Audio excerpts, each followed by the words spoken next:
আসসালামু আলাইকুম ওয়া রাহমাতুল্লাহি ওয়া বারাকাতুহু। নাহমাদুহু ওয়া নুসাল্লি আলা রাসূলিহিল কারীম আম্মা বা'দ। কাছে কিংবা দূরে, দেশ কিংবা প্রবাসে যে যে স্থান থেকে আজকে এই মুহূর্তে আমাদের লাইভটি দেখছেন, সকলকে মনোযোগ প্রকাশের পক্ষ থেকে আন্তরিক শুভেচ্ছা ও মোবারকবাদ। চরণে চরণে দলিনু অন্ধ যুগের বংশ অহংকার, ভাই ভাই মোরা মুসলিম যত, এক মহা পরিবার। সম্মানিত দর্শক শ্রোতা, মনোযোগ প্রকাশ এর ব্যতিক্রমধর্মী আয়োজন, মত বিনিময় অনুষ্ঠান। আজকের এই লাইভের তৃতীয় পর্বে আমরা আলোচনা করব একটি গুরুত্বপূর্ণ ইসলামিক বিষয়, কোরবানির গুরুত্ব ও ফজিলত নিয়ে। প্রিয় দর্শক, কোরবানি আমাদের ঈমানের একটি গুরুত্বপূর্ণ অনুশীলন, যেখানে আত্মত্যাগ, আল্লাহর সন্তুষ্টি অর্জন এবং সামাজিক সহানুভূতি এক মহান শিক্ষা নিহিত। আজকে আমরা আলোচনা করব কোরবানির ইতিহাস, তাৎপর্য এবং জরুরি মাসাইল সম্পর্কে। আজকে আমাদের সঙ্গে যুক্ত রয়েছেন ইসলামিক অঙ্গনের দুই তরুণ আলেমে দ্বীন। পরিচয় করে দিচ্ছি জননন্দিত মুফাসসিরে কোরআন, বিশিষ্ট আলেমে দ্বীন, মিডিয়া ব্যক্তিত্ব হযরত হাফেজ মাওলানা মুফতি আহসান হাবিব কাসেমী দামাত বারাকাতুহুল আলিয়া, খতিব বাইতুল হাসান জামে মসজিদ, আশুলিয়া, সাভার, ঢাকা। এবং উপস্থিত রয়েছেন জননন্দিত মুফাসসিরে কোরআন, হাফেজ মাওলানা মুফতি ওসমান গনি দামাত বারাকাতুহুম, মুহতামিম ফজলুল করিম রহমতুল্লাহি আলাই, কওমি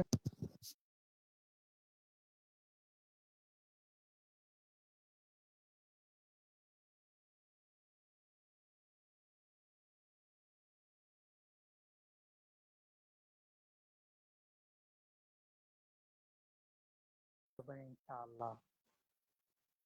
আপনাদের যদি কোরবানির গুরুত্ব, ইতিহাস, তাৎপর্য এবং মাসাইল সম্পর্কে কোনো প্রকার প্রশ্ন থাকে, তাহলে অবশ্যই আমাদের কমেন্ট বক্সে কমেন্ট করবেন। ইনশাআল্লাহ আমরা চেষ্টা করব আপনাদের প্রশ্নগুলোর উত্তর দেওয়ার জন্য। এ পর্যায়ে আমরা আজকে কোরবানির মাসাইল সম্পর্কে আলোচনা শুনব। কোরবানির বিধান কি? ফরজ ওয়াজিব, কোরবানি ফরজ ওয়াজিব নাকি সুন্নাত? ইদানিং কোনো শায়েখ সুন্নত বলেছেন। দলিলের দলিলের আলোকে বিষয়টি আমরা জানতে চাইব হযরত হাফেজ মাওলানা মুফতি আহসান হাবিব কাসেমী সাহেব দামাত বারকাতুহুম আলিয়া। আসসালামু আলাইকুম ওয়া রাহমাতুল্লাহি ওয়া বারাকাতুহু। ওয়ালাইকুম আসসালাম ওয়া রাহমাতুল্লাহি ওয়া বারাকাতুহু। জি, সঞ্চালক মহোদয় আমাকে অবহিত করবেন যে আওয়াজ শোনা যাচ্ছে কিনা। জি, আপনার আওয়াজ শোনা যাচ্ছে আলহামদুলিল্লাহ। জি, শুকরিয়া। তো আলহামদুলিল্লাহ, আজকের এই সুন্দর প্রোগ্রামে যুক্ত হতে পেরে আল্লাহ তাআলার শুকরিয়া আদায় করছি শুরুতেই, এবং সেই সাথে ধন্যবাদ জানাচ্ছি মনোযোগ প্রকাশের সকল সদস্যবৃন্দ যারা এত সুন্দর আয়োজনটি করেছেন। তো যেহেতু অনেক গুরুত্বপূর্ণ এবং সময় সাপেক্ষ একটি বিষয়, সেজন্য আমরা সময় নষ্ট করতে চাচ্ছি না। শুরুতেই যে প্রশ্নটি এসেছে সেটি হচ্ছে, কুরবানির বিধান কি? ফরজ, ওয়াজিব নাকি সুন্নাত? ইদানিং কেউ কেউ বলছেন যে কুরবানি করা এটি হচ্ছে সুন্নত বা সুন্নতে মুআক্কাদা। তো এর উত্তরে আমরা বলতে চাই, ফিকহে হানাফি সহ সকল মাযহাবের আলোকেই কুরবানি হচ্ছে ইসলামের অত্যন্ত গুরুত্বপূর্ণ ওয়াজিব বিধান। এটি সম্পূর্ণ ওয়াজিব। তার দলিল হচ্ছে সুনানে ইবনে মাজাহ শরীফের 3123 নম্বর হাদিসের মধ্যে রাসূলুল্লাহ সাল্লাল্লাহু আলাইহি ওয়াসাল্লাম ইরশাদ করেছেন, মান ওয়াজাদা সাআতান ফালাম ইউদহি ফালা ইয়াকরাবান্না মুসাল্লানা। নবীজি সাল্লাল্লাহু আলাইহি ওয়াসাল্লাম বলেছেন, যে ব্যক্তি কুরবানি করার সামর্থ্য রাখে আর সে কুরবানি করে না, সে যেন আমার ঈদগাহের ধারের কাছেই না আসে। এই হাদিসটিকে মুহাদ্দিসিনে কেরাম সহিহ বলেছেন। এমনকি যে সকল শায়েখ মনে করেন যে কুরবানি এটা ওয়াজিব নয়, ওনাদের যে ইমাম শায়েখ আলবানী রাহিমাহুল্লাহ, তিনিও কিন্তু এই হাদিসকে সহিহ বলেছেন। সে জায়গা থেকে একথা স্পষ্ট যে যদি কুরবানির বিধান সুন্নত হতো বা ওয়াজিব না হতো, তাহলে নবীজি এই হাদিসের মধ্যে এতটা কঠোরতা আরোপ করতেন না। যে ব্যক্তি কুরবানির সামর্থ্য রাখা সত্ত্বেও কুরবানি করলো না, সেজন্য আমার ঈদগাহের ধারের কাছেই না আসে। এছাড়াও সুনানে তিরমিজি এর হাদিসের মধ্যে রয়েছে 1518 নম্বর হাদিস। নবীজি সাল্লাল্লাহু আলাইহি সাল্লাম বলেছেন, ইয়া আইয়ুহান নাস ইন্না আলা আহলি কুল্লি বাইতিন ফি কুল্লি আমিন উযহিয়া। এখানে আরবি গ্রামার জানেন এমন সকলেই বুঝবেন। আলা শব্দ ব্যবহার করে বোঝানো হয়েছে, নবীজি বলেছেন প্রত্যেক পরিবারের উপর প্রত্যেক বছর কুরবানি করা। আলা আলা আলা আহলি কুল্লি বাইতিন ফি কুল্লি আমিন উযহিয়া। প্রত্যেক পরিবারের উপর যারা সামর্থ্য রাখে তাদের জন্য এই কুরবানি করা হচ্ছে আবশ্যক, অর্থাৎ এটি হচ্ছে একটি ওয়াজিব বিধান। সে জায়গা থেকে আমরা এই সকল দলিলের আলোকে স্পষ্টভাবে বলতে পারি যে কুরবানি হচ্ছে একটি ওয়াজিব বিধান। আশা করি আমাদের দর্শকরা বিষয়টি সুস্পষ্টভাবে বুঝতে পেরেছেন।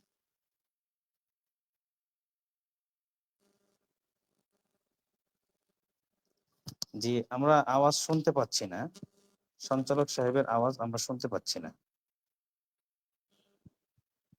জি,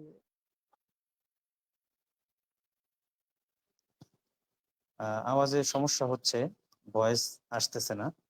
অনুগ্রহ করে আপনারা একটু দেখবেন। জি হ্যালো। জি জি, এই পর্যায়ে ঠিক আছে। জি, মুফতি আহসান হাবিব কাসেমি সাহেব, হুজুর আমি আপনার কাছে জানতে চাচ্ছি যে কার উপর কোরবানি ওয়াজিব বা কোরবানির নিসাব কি এবং কোন ধরনের পশু দিয়ে কোরবানি দেওয়া যাবে? যে আমরা একটি করে উত্তর দিচ্ছি। প্রথমত, কার উপর কুরবানি ওয়াজিব? এক্ষেত্রে ফিকহের বিখ্যাত কিতাব আল মুহিতুল বুরহানির 8ম খণ্ডের 455 পৃষ্ঠা এবং ফতোয়ায়ে তাতারখানিয়ার 17 খণ্ডের 405 নম্বর পৃষ্ঠায় উল্লেখ রয়েছে, যার সারসংক্ষেপ হলো কুরবানি আসলে কার উপরে ওয়াজিব? একজন প্রাপ্তবয়স্ক, সুস্থ মস্তিষ্ক সম্পন্ন, মুকিম তথা মুসাফির নয় এমন ব্যক্তি, মুসাফির নয়, যিনি মুসলিম নরনারী, প্রত্যেকের উপর যিনি জিলহজ মাসের 10 তারিখ ফজর থেকে নিয়ে 12 তারিখ সন্ধ্যা পর্যন্ত সময়ের মধ্যে পূর্ব থেকে নিসাবের মালিক থাকবে কিংবা নতুন করে হবে, এমন ব্যক্তিদের উপর কুরবানি ওয়াজিব। জি, শোনা যাচ্ছে? কোন কোন পশুর বয়স কত হতে হবে, অথবা দাঁত দেখে পশুর বয়স নির্ধারণ করা ঠিক হবে কিনা, এবং কি ধরনের ত্রুটি থাকলে সেই পশু দিয়ে কোরবানি সহি হবে না? আপনার পূর্বের যে প্রশ্নটা ছিল সেখানে একটু কথা রয়ে গেছে, সেটা হচ্ছে যে কোন ধরনের বা কোন কোন পশু দিয়ে কুরবানি দেওয়া যাবে। তো এক্ষেত্রে ফতোয়ায়ে কাজী খানের 3য় খণ্ডের 348 পৃষ্ঠা উল্লেখ রয়েছে যে 6 প্রকার গৃহপালিত পশু দিয়ে কুরবানি দেওয়া যাবে। 6 প্রকার গৃহপালিত পশু দিয়ে কুরবানি দেওয়া যাবে। এর মধ্যে 3 প্রকার হচ্ছে বড় আর 3 প্রকার হচ্ছে ছোট। তো বড় যে ৩ প্রকার পশু রয়েছে যা দিয়ে কুরবানি দেওয়া যাবে সেগুলো হচ্ছে উট, গরু এবং মহিষ। আর ছোট ৩ প্রকার পশু সেগুলো হচ্ছে দুম্বা, ভেড়া এবং ছাগল।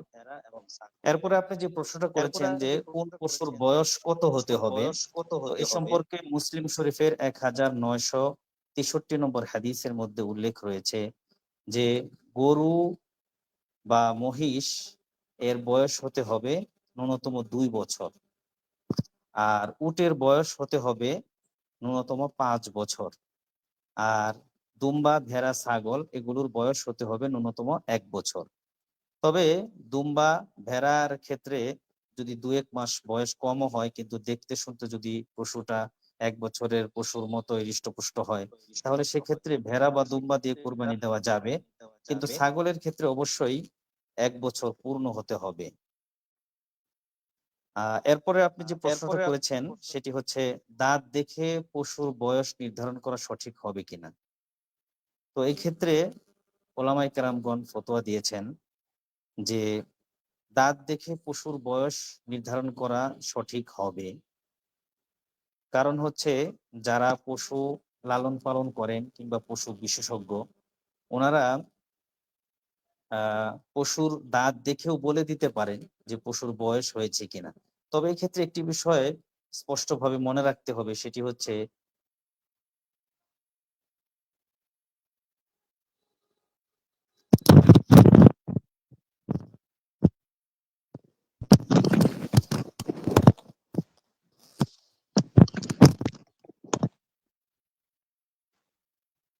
আহ, দুঃখিত, সম্ভবত নেট প্রবলেম থাকার কারণে আমাদের আহ, কিছু সমস্যা হচ্ছে।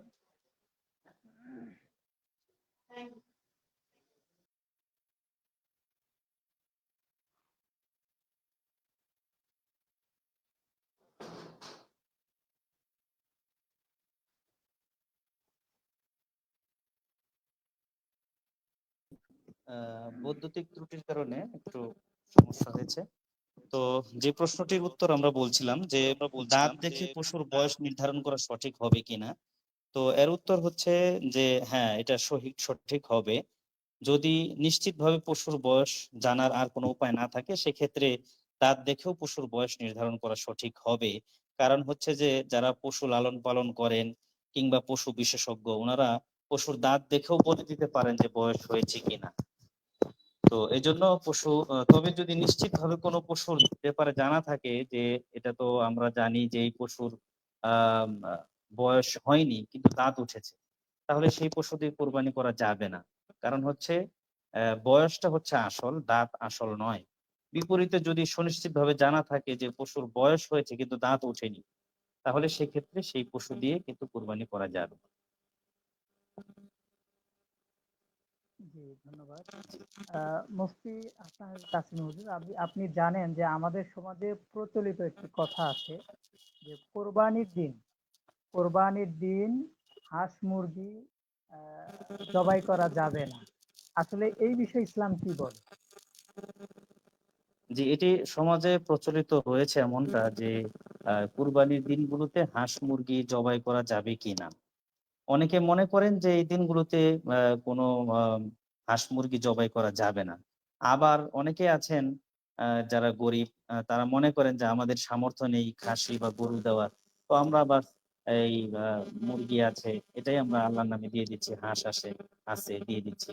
তো মূল বিষয়টা হচ্ছে কুরবানির দিনে বা কুরবানির দিনগুলোতে কেউ চাইলে, তার জরুরত হলে, প্রয়োজন হলে, দরকার হলে তারা কুরবানির পশু জবাইয়ের দিনগুলোতে তারা হাঁস মুরগি জবাই করতে পারবে। তবে এক্ষেত্রে আহ কুরবানির নিয়তে এই পশুগুলো জবাই করা যাবে না। এমনি তার দরকার হয়েছে তারা জবাই করবে, কিন্তু কুরবানি করার নিয়তে এটা জবাই করা যাবে না। ইদানিং অনেক শাইখ বলেছেন 7 ভাগে বা ভাগে কোরবানি দেওয়া যাবে না। দলিল সহ বিষয়টা যদি ক্লিয়ার করতেন। যে অত্যন্ত গুরুত্বপূর্ণ একটি প্রশ্ন করেছেন যে ভাগে কোরবানি দেওয়া যাবে কিনা বা 7 ভাগে কোরবানি দেওয়া যাবে কিনা। কারণ এই বিষয়টি নিয়ে এখন বেশ অনেকটা আমি বলবো যে একটা ফেতনা চলছে। কারণ অনেকেই খুব জোরালো ভাবে মানুষের কাছে এটা বলছেন যে ভাগে 7 ভাগে কোরবানি দেওয়া যাবে না। তো এক্ষেত্রে স্পষ্ট হাদিস রয়েছে যার আলোকে স্পষ্ট ভাবেই ওলামায়ে কেরামগণ ফতোয়া দিয়েছেন যে ভাগে এবং 7 ভাগে সুনিশ্চিত ভাবেই কোরবানি দেওয়া যাবে, এটা সহি হবে। এ সম্পর্কে মুসলিম শরীফের 1318 নম্বর হাদিস এবং আবু দাউদ শরীফের 2808 নম্বর হাদিসের মধ্যে রাসূলুল্লাহ সাল্লাল্লাহু আলাইহি ওয়াসাল্লাম ইরশাদ করেছেন, আল বুদনাতু আন সাবআতিন ওয়াল বাকারাতু আন সাবআতিন। নবীজি বলেন যে এই হাদিসের মধ্যে যে উট এবং আহ, গরুর ক্ষেত্রে তোমরা 7 ভাগে কোরবানি দিতে পারো। তো এই হাদিসের আলোকে স্পষ্ট ভাবে বলা যায় ভাগে এবং 7 ভাগে কোরবানি দেওয়া যাবে। 7 জন পর্যন্ত নবীজি অনুমতি দিয়েছেন। এখন যে সকল শায়েখ বলছেন যে ভাগে বা 7 ভাগে কোরবানি দেওয়া যাবে না, ওনাদের দলিল হচ্ছে এই হাদিসটাই, যে হাদিসটাতে নবীজি 7 ভাগে কোরবানির কথা বলেছেন। তো এই হাদিস তাদের কিভাবে দলিল হলো, ওনারা বলেন যে এটা নবীজি সাল্লাল্লাহু আলাইহি সাল্লাম বলেছেন যখন সাহাবায়ে কেরাম একটা সফরে ছিলেন, সফরের হালতে নবীজি ভাগে কোরবানি দেওয়ার অনুমতি প্রদান করেছেন। কাজেই এটা হাজরে বা নিজ এলাকায় থাকা অবস্থায় ভাগে কোরবানি দেওয়া সহিহ হবে না, এটা তাদের দলিল। কিন্তু আমরা স্পষ্টভাবে বলে দিতে চাই, নবীজি হাদিস, কোরআন হাদিসে যে মাসাইল, যে বিধান আছে, কখনো সফরে বলেছেন, কখনো নিজ এলাকায় থাকা অবস্থায় বলেছেন।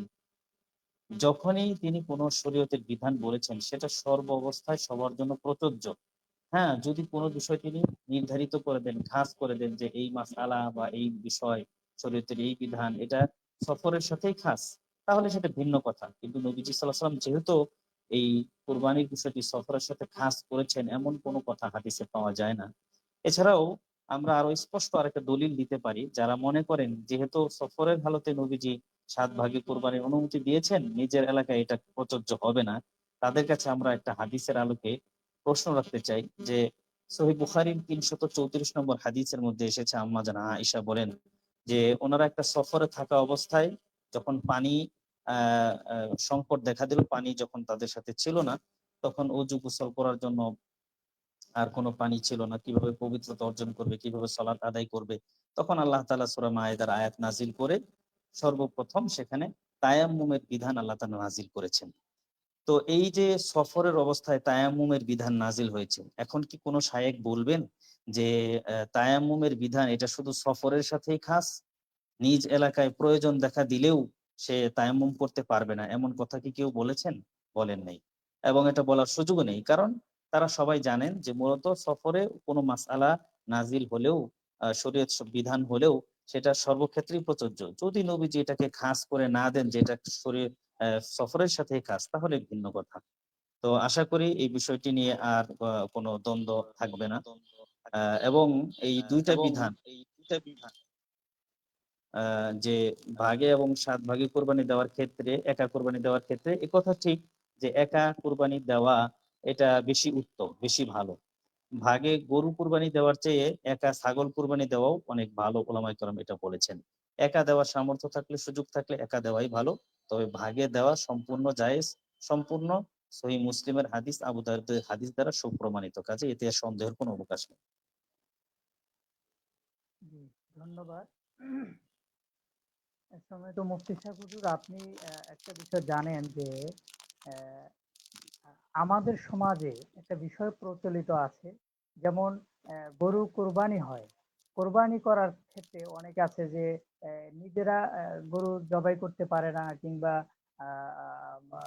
তারা ছিলতে পারে না, চামড়া ছিলতে পারে না। সেক্ষেত্রে দেখা যায় যে এলাকার যে গরিব দুঃখী যারা আছে তাদেরকে দিয়ে চামড়া ছিলানোর সহযোগিতা করা হয়।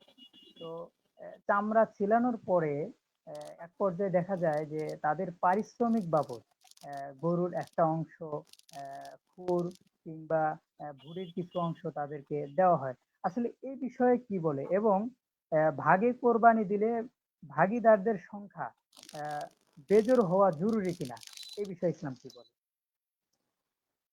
জি, প্রথমত যে বিষয়টি বলেছেন যে কসাই বা অন্য কেউ যারা কুরবানির কাজে সহযোগিতা করে থাকেন, বিশেষ করে দেখা যায় যে কুরবানির পশুর চামড়া, ছোলা থেকে শুরু করে গোশত কাটাকাটি এবং জবাইয়ের কাজে ইমাম বা মুয়াজ্জিন ওনারা সহযোগিতা করে থাকেন। এই সকল ক্ষেত্রে মোট কথা কুরবানির পশু জবাই করা থেকে শুরু করে যাবতীয় কাজে যারা যে কোনোভাবে সহযোগিতা করেন তাদেরকে অনেক সমাজে অনেক এলাকায় দেখা যায় সেখান থেকে কোরবানির গোশত একটু বাড়িয়ে তাদেরকে দেওয়া হয়। এরপরে আর তাদেরকে আর কোনো পারিশ্রমিক দেওয়া হয় না। তো এরকম যারা করে থাকেন তাদেরকে অনুরোধ করব যে আপনারা এমনটি করবেন না, কারণ এটি স্পষ্টভাবে এই কর্মকাণ্ডের মাধ্যমে আপনার কুরবানি বিনষ্ট হয়ে যাবে। কারণ সহিহ বুখারীর 1716 নম্বর হাদিসের মধ্যে নবীজি সাল্লাল্লাহু আলাইহি ওয়াসাল্লাম এই জাজ্জার বা কসাই যারা কাজে সহযোগিতা করেন তাদেরকে আলাদা পারিশ্রমিক দিতে বলেছেন। এদেরকে যদি কুরবানির গোশত দেওয়া হয় বিনিময় হিসেবে তাহলে কুরবানিটাই নষ্ট হয়ে যাবে। সুতরাং এক্ষেত্রে আমরা বলবো যে ফতোয়া হচ্ছে যারা কুরবানির কাজে সহযোগিতা করবেন জবাই করা থেকে শুরু করে যাবতীয় কাজে তাদেরকে আলাদাভাবে কিছু হাদিয়া বা পারিশ্রমিক প্রদান করতে হবে। কুরবানির গোশত তাদেরকে বিনিময় হিসেবে দেওয়া যাবে না, দিলে সেক্ষেত্রে কুরবানি সহি হবে না। আর আরেকটি প্রশ্ন করেছেন যে কুরবানির ভাগীদারের সংখ্যা কি বেজুর হওয়া শর্ত কিনা। অনেকেই এটা মনে করেন যে কুরবানির ভাগীদারের সংখ্যা হয় 3 জন হতে হবে, না হলে 5 জন, না হলে 7 জন, এমনটা হতে হবে। তো আসলে এই কথাটি সঠিক নয়। বরং যে বিষয়টি শরীয়তে স্বাভাবিক মুতলাক রাখা হয়েছে সেখানে নিজে থেকে কোনো শর্ত আরোপ করা এটা জায়েজ নয়। সুতরাং শরীয়তে যেহেতু 7 জন পর্যন্ত ভাগীদার হওয়ার সুযোগ রাখা হয়েছে সেক্ষেত্রে 2, 3, 4, 5, 6, 7 এভাবে যে কোনো সংখ্যায় কোরবানি দেওয়া যাবে ইনশাআল্লাহ বিইজনিল্লাহ।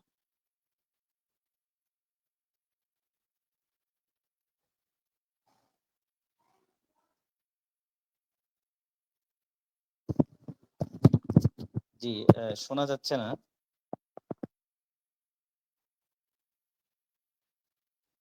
জি, মুফতি সাহেব জি হুজুর, বলতেছিলাম যে মৃত ব্যক্তির পক্ষ থেকে বা নবীজির পক্ষ থেকে কোরবানি দেওয়া যাবে কিনা এবং কোরবানির সাথে আকিকা করা যাবে কিনা, এবং সেই সাথে আরেকটি আমার প্রশ্ন হচ্ছে যে অনেকেই মান্যত করে যে তোমার সাথে যদি আমার প্রেম হয় তাহলে আমি এবার কোরবানি ঈদে একটি কোরবানি করব, আসলে এই ক্ষেত্রে ইসলাম কি বলে?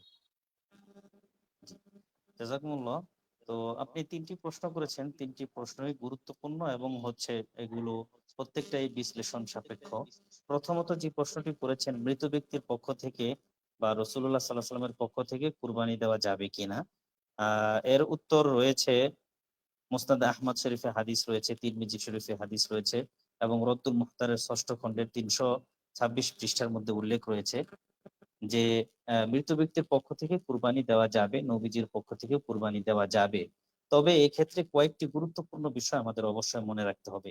1 নম্বর বিষয় হচ্ছে মৃত ব্যক্তি যদি কুরবানি করার জন্য ওসিয়ত না করে যান, অর্থাৎ কোনো মৃত ব্যক্তি তিনি কোনো ওসিয়ত করে যাননি যে আমার পক্ষ থেকে তোমরা কুরবানি করে দিও, তথাপি তার উত্তরাধিকারীদের কেউ ওই মৃত ব্যক্তির নামে কুরবানি করে দিল, তাহলে এটা সহি হবে, নফল কুরবানি হিসেবে গণ্য হবে, সওয়াব পাবে এবং এই কুরবানির পশুর গোশত যিনি কুরবানি দিলেন তিনি তার পরিবার খেতে পারবে। দ্বিতীয়ত আরেকটি সুরত হলো যদি মৃত ব্যক্তি ওসিয়ত করে যান যে আমার পক্ষ থেকে তোমরা আমার মৃত্যুর পরে কুরবানি করে দিও আমার পক্ষ থেকে, তো সেই ওসিয়ত রক্ষার জন্য যদি কেউ কুরবানি দেয়, মৃত ব্যক্তির সন্তান, নাতি বা যে কেউ, তাহলে সেক্ষেত্রে যিনি কুরবানিটা করবেন তিনি তার পরিবার বা ধনীরা এই কুরবানির পশুর গোশত খেতে পারবেন না। ওসিয়ত করে যাওয়ার কারণে এই গোশতটা দান করে দিতে হবে। মুসনাদ আহমদ শরীফের হাদিস রয়েছে, নবীজি সাল্লাল্লাহু আলাইহি ওয়াসাল্লাম বলেছেন লাউ দাহা আন মাইয়িতিন ওয়ারিসাতান আলজামাহু বিত্তাসাদ্দুকি বিহা ওয়া আদামিল আকলি মিনহা। তো এই হাদিসের আলোকে আমরা বিষয়টি স্পষ্টভাবে জানতে পারি।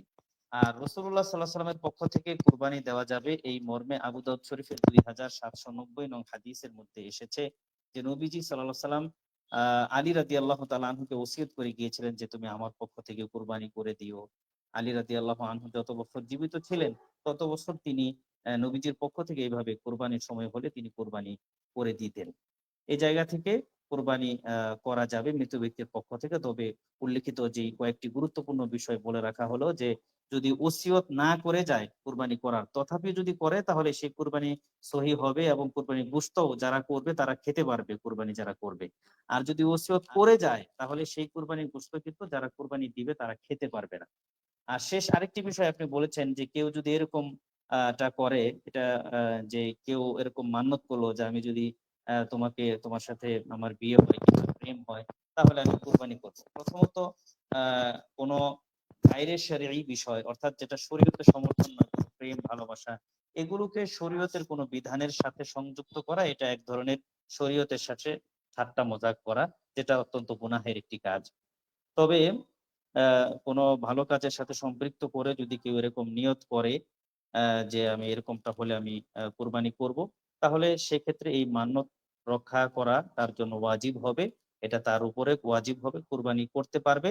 তবে মান্যত করার কারণে সে এই কুরবানি গোশত খেতে পারবে না, এটা গরিবদের মধ্যে সদকা করে দিতে হবে। এটা মনে রাখতে হবে যে কুরবানির পশু বা যে কোনো পশু যদি কেউ মান্যত করে, আল্লাহ তাআলার জন্য মান্যত করলো, তাহলে মান্যতকারী কিন্তু বা তার পরিবার বা ধনীরা কিন্তু এই গোশত খেতে পারবে না, এটা সদকা করে দিতে হবে। জাযাকুমুল্লাহ খাইর। আমরা আবার আপনার কাছে আসবো, আবার মাসলা মাসাইল সম্পর্কে আমরা আপনার কাছে জানবো ইনশাআল্লাহ। সম্মানিত দর্শক শ্রোতা, আপনারা যদি আপনাদের কোনো কমেন্ট থাকে, কোনো প্রশ্ন থাকে, অবশ্যই আপনারা আমাদের কমেন্ট বক্সে কমেন্ট করবেন, আপনাদের প্রশ্ন জানাবেন, আমরা চেষ্টা করব আপনাদের প্রশ্নগুলোর উত্তর দেওয়ার জন্য।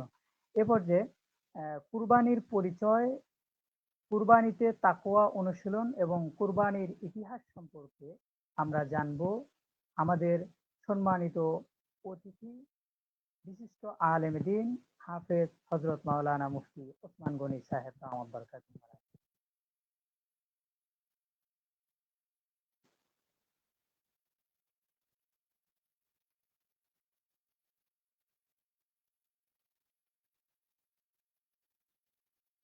জি, মুফতি ওসমান গনি সাহেব দামাত বরকাতুহু আলী, আপনি কি শুনতে পাচ্ছেন?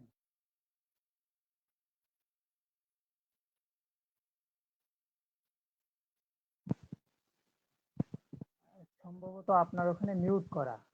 জি, শুনতে পাচ্ছি, বলেন। জি। আসসালামু আলাইকুম আসসালামু ওয়া রাহমাতুল্লাহ। আলাইকুম ওয়া রাহমাতুল্লাহ। ওয়ালাইকুম আসসালাম ওয়া রাহমাতুল্লাহ।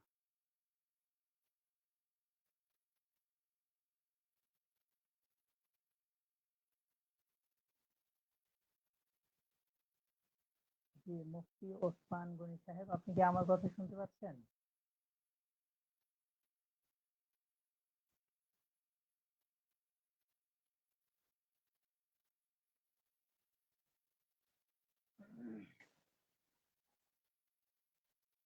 দুঃখিত, হয়তো নেট প্রবলেমের জন্য আমাদের মুফতি ওসমান গনি সাহেব তিনি আসতে পারছেন না। তো এই পর্যায়ে আমরা আবার পূর্বের মাসলা মাসাইল বিষয়ে আমরা চলে যাব। তো এই পর্যায়ে আমরা মুফতি আহসান হাবীব কাসিম সাহেব হুজুরের কাছে চলে যাব। আহ, যৌথ পরিবারে একাধিক ব্যক্তি সচ্ছল হলে প্রত্যেকের পক্ষ থেকে একটি কুরবানি দিলেই হবে, নাকি ভিন্ন ভিন্ন ভাবে দিতে হবে?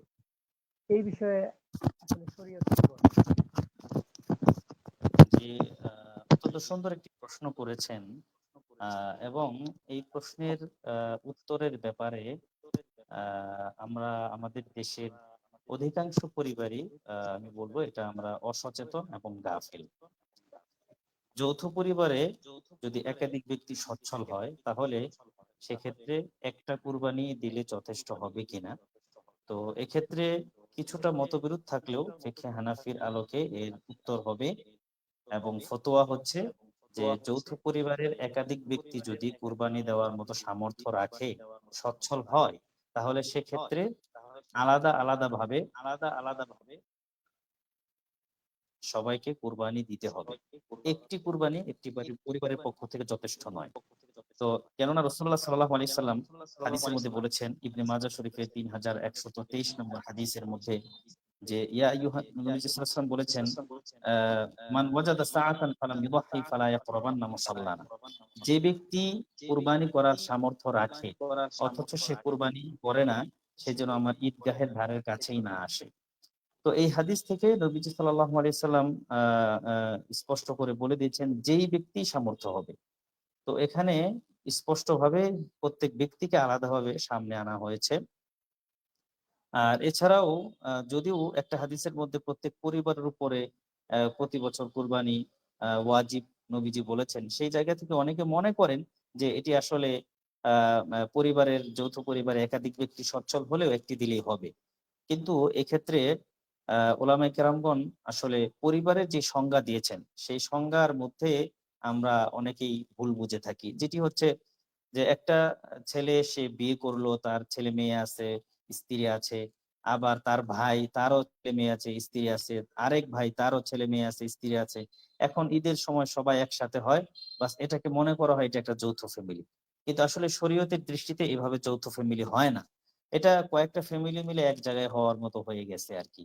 সেই জায়গা থেকে কয়েকজন ভাই তারা আলাদা আলাদা ভাবে স্বাবলম্বী যদি হয়ে থাকে, যেমন ভাবে জাকাতের ক্ষেত্রে হয়ে থাকে, তো প্রত্যেক ভাইয়ের যদি আলাদা আলাদা জাকাত পরিমাণ টাকার মালিক সে আলাদা ভাবে হয়, সেক্ষেত্রে যেমন প্রত্যেকের উপর আলাদাভাবে জাকাত আসে, এটা পরিবারের উপর নয়, ঠিক তেমনি ভাবে প্রত্যেক ব্যক্তি যদি আলাদা ভাবে সে নেশাব পরিমাণ মালের মালিক হয়, সে যদি সচ্ছল হয়, তাহলে প্রত্যেক ব্যক্তির উপরে আলাদাভাবে কোরবানি দেওয়া ওয়াজিব, এবং এটি হানাফি মাযহাবের ফতোয়া।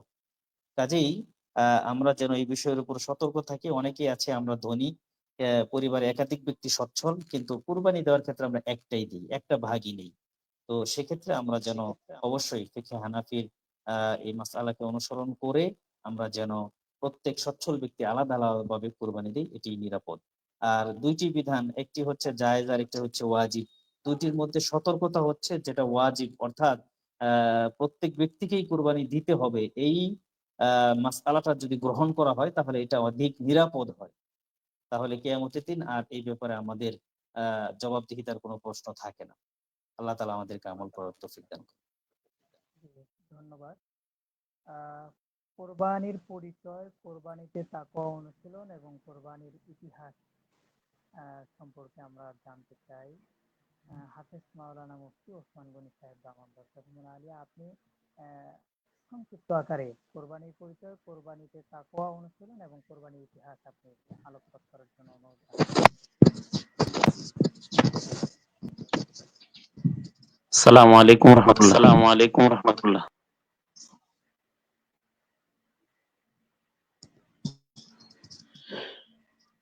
নাহমাদুহু ওয়া নুসাল্লি আলা রাসূলিহিল কারীম।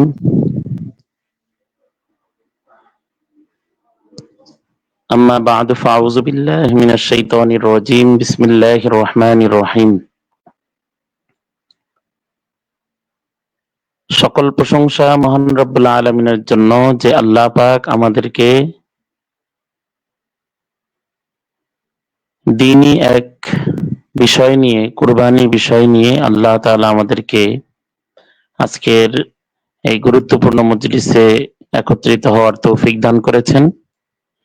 এই জন্য শুকরিয়া আদায় করি আলহামদুলিল্লাহ।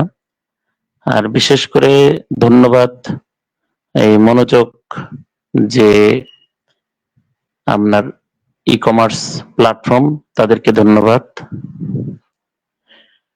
আলহামদুলিল্লাহ, আল্লাহ পাক, আমরা মুসলমান হিসাবে আল্লাহ তাআলা আমাদেরকে বিভিন্ন বিধান আল্লাহ তাআলা দিয়েছেন। এর ভিতরে নামাজ একটা বিধান, কুরবানি একটা বিধান, যাকাত একটা বিধান, হজ একটা বিধান, রোজা একটা বিধান। কুরআনুল কারীমের ভিতরে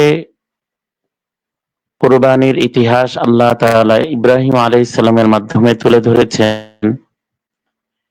তো সেই হিসাবে কুরবান শব্দের অর্থ হচ্ছে নৈকট্য প্রাপ্ত হওয়া, আল্লাহ তাআলার নিকটবর্তী হওয়া, আল্লাহ তাআলার কাছাকাছি হওয়া। আর এই কুরবানি আল্লাহ